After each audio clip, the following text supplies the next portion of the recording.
देवाधिपति जगतपति लक्ष्मीकांत भगवान विष्णु स्वयं जगत के उत्पत्ति करता, पालन करता और संघर्ता है, फिर भी यह स्वरूप को धारण करना पड़ गया। व्यास जी कहते हैं कि हे राजन, इस संदेह का निर्णय पूर्व समय में मुनि श्रेष्ठ नारद जी से जैसा मैंने सुना था बता रहा हूँ। नारद जी ब्रह्मा जी के मानस पुत्र हैं। वह तपस्वी, सर्वज्ञानी, सर्वत्र गमन करने वाले, शांत समस्त लोगों के प्रिय मनीषी हैं।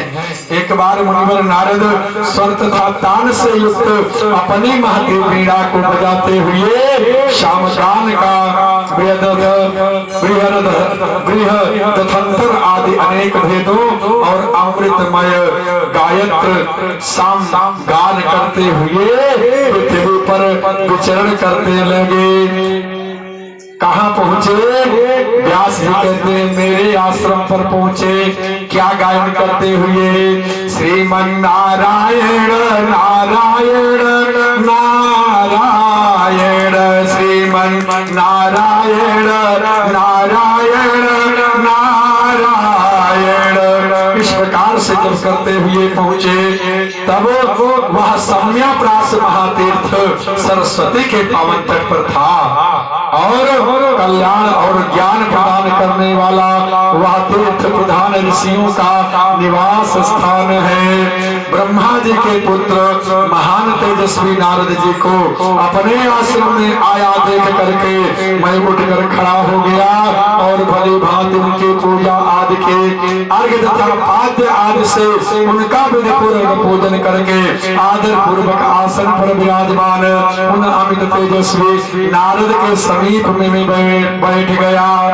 हे राजन, उसके बाद ज्ञान के पार पहुंचाने में समर्थ मुनि नारद को मार्ग श्रम से रहित और शांत चित्त देख करके मैंने उनसे पूछा था कि हे मुनि, इस सारहीन जगत में प्राणियों को क्या सुख प्राप्त होता है?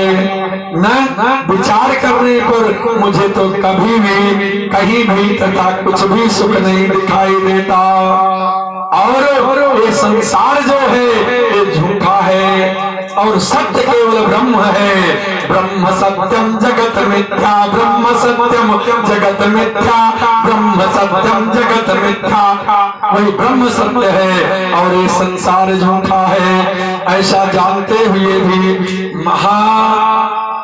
ये माया पास में बंधा हुआ मैं पुत्र स्नेह के कारण शोकाकुल रहने से अत्यंत दुर्बल शरीर वाला हो गया हूँ। तत्पश्चात जब मैंने सुना कि वासवराज सुता मेरी कल्याणमयी माता का राजा शंतनु ने वर्ण कर लिया, तब मैं सरस्वती के पवित्र तट पर आश्रम बना करके रहने लगा।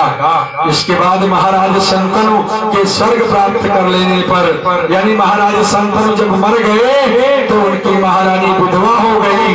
तब भीष्म ने 2 पुत्र वाली मेरी माता का पालन किया। बुद्धिमान गंगा पुत्र भीष्म ने फिर जब शांतनु नहीं रहे तो उन्होंने तो प्रतिज्ञा किया था पिता के सुख के लिए कि मैं राजा नहीं बनूंगा, इसलिए उन्होंने चित्रांगद को राजा बना दिया। कुछ समय बाद, कुछ ही समय में कामदेव के सदृश मेरे भाई चित्रांगद भी मृत्यु को प्राप्त हो गए।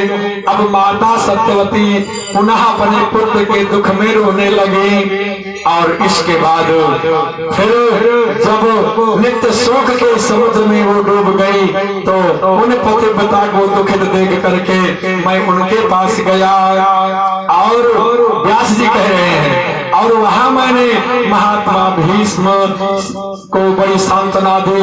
तब स्त्री तथा राज से विमुख भीष्म ने अपने दूसरे भाई पराक्रमी विचित्र वीर को राजा बना दिया और इसके बाद भीष्म ने अपने बल से राजाओं को जीत करके न काशीराज की जो है सुंदर कन्याओं को न लाकर के माता सत्यवती को समर्पित किया।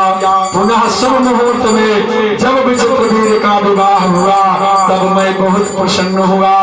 पुनः सोती मृतो भ्राता यक्ष्मणा पीड़ितो वृषभ अनाथ पत्र युवा धर्मी माता में दुखिता भवत।